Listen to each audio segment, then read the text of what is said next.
Lights, camera, debate, ignite, passion strong under the spotlight. Tune in for the clash, tune in for the spark. The critic and the cynic light up the dark.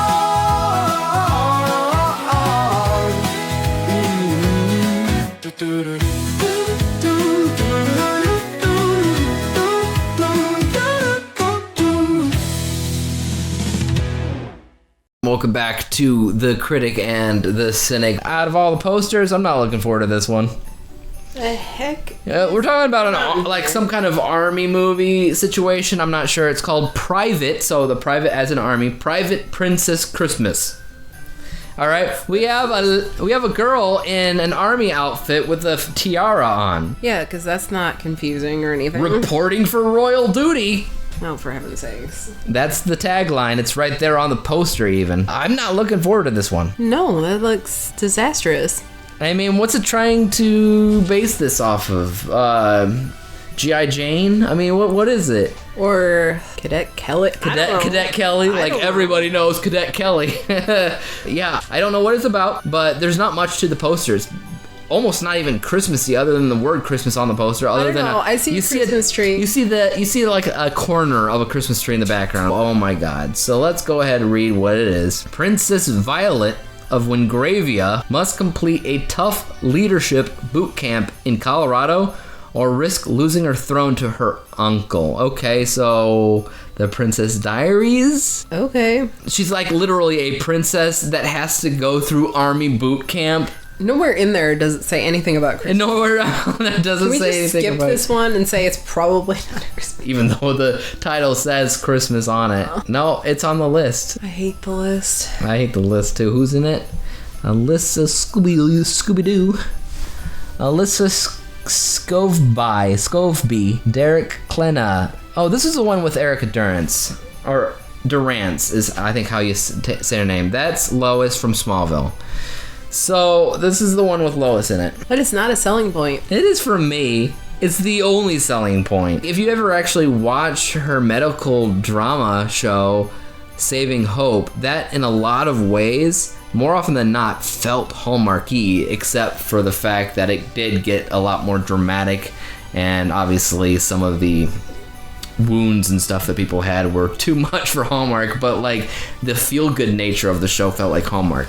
So like I could see her doing a good job in one of these movies, but in this, I don't know. But then again, remember in Smallville, her character Lois is the daughter of an army colonel. Okay. So army general, not colonel. I guess it doesn't really matter that much, but whatever. I'm sure it does to the people in the army. It does, yes. Private Princess Christmas. It's almost a tongue tie. 2 hours later. I don't even know where to start with this one. This is the movie that crap. My crap button is engaged. Engage crap. Well, it's a good enough movie to say that with, specifically because we know one thing about it. That Hallmark was not promoting it. Because they were ashamed of this turd of a movie. They're like, we're just gonna squeak this in because we have a lot of time that we could do it.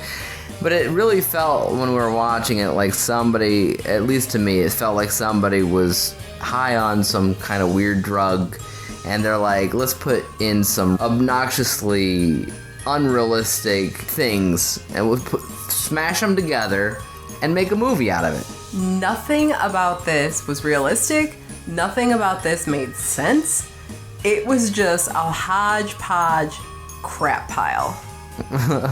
Yes, I agree with that sentiment, but I also think that that was kind of the point. There was parts of this film that definitely felt like it was trying to be so bad that it was good, which is why one of the first things that happens in it is they got a caroling group in their Wingravia town. No, you forgot the very first thing. Is the princess is just sitting in bed with chocolate smeared all over her face because that's normal. Yeah, that's how princesses act. But no, there was a caroling group in Wingravia, she's the princess of Wingravia, and they were called the Whoop-de-Doos. And who says that unless you're trying to make a movie that makes no sense and is trying to be so bad that it's good? I don't know, because 2 scenes later, they're having a freaking goat pick out their Christmas tree, okay? That's These right. people That's one are of their insane. one of their traditions. Get the goat, have the goat choose your tree. Try not to have the goat stand in front of the tree before you set it off to make the decision, because obviously it's going to pick the worst one. But then she's sent off because the whole idea is that she's just a brat. So in order for her not to be a brat, she has to go to leadership boot camp, which is a boot camp that's not for people who are going to the army, even though they're dressing like they're going to the army, and they're being taught by army people. Army people who are supposed to be all soft and cheerful. Yes. And like... They get in trouble if they are too hard. So none of this made sense. And so we have a group of people that are also doing the boot camp It's with just her. a bunch of losers. Well, it's a bunch of losers, but they're ridiculous losers. There's the pop star. There's Bitcoin Bobby or whatever his name is. Yep. Like a sports star. There's a quarterback or something from, yeah. And there's like one other. No, there's 2 others. There's some Oh. girl, and I don't really remember what her deal was. I don't She was kind remember of the girl. nerdy.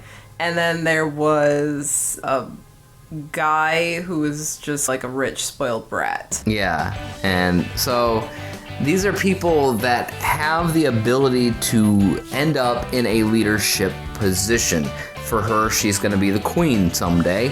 Well, only if she passes this boot camp. And all of the other characters are in similar situations where if they get through the boot camp, they can be in this state of leadership. Okay, so Bitcoin Bobby, let's just talk about him for a second. Because he like defrauded a bunch of people. So why exactly is he learning how to be a leader and not in prison?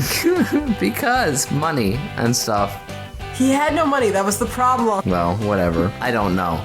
But the more that you watch it, the more these just random things happen in which they really don't make sense. And a majority of it is very little on the Christmas side. I'd say towards the end is a lot more Christmas, but like a majority of it is just all of this random stuff thrown all at once.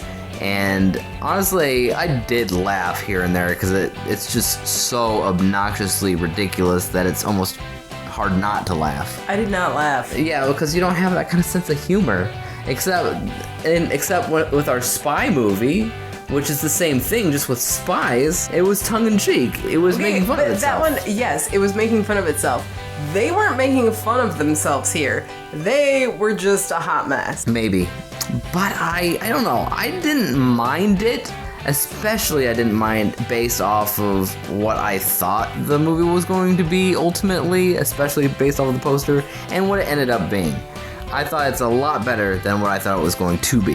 No, I'm sick of crap. Okay, so you don't have to rate it, I guess, because it's crap. So for you, it's 0% then? Yes, nobody ever should talk about this movie or look at it or watch it or anything. This was awful. I'm going with 60. 60%. What is wrong with you? It was enjoyable in the terms of it's so bad that it's good. And whenever you cross that threshold, the score starts going up again, in my opinion. All right, so we have a score of 0 and a score of 60. This is one of those movies where you kind of have to decide for yourself, and you have to decide what kind of sense of humor you have. Because, as we always say, comedy is subjective. Horror is subjective. The two of those genres, it's always like, what kind of person are you? What kind of audience member are you? Because it could go really, really to different extremes, basically. But yeah, that was Private Princess Christmas.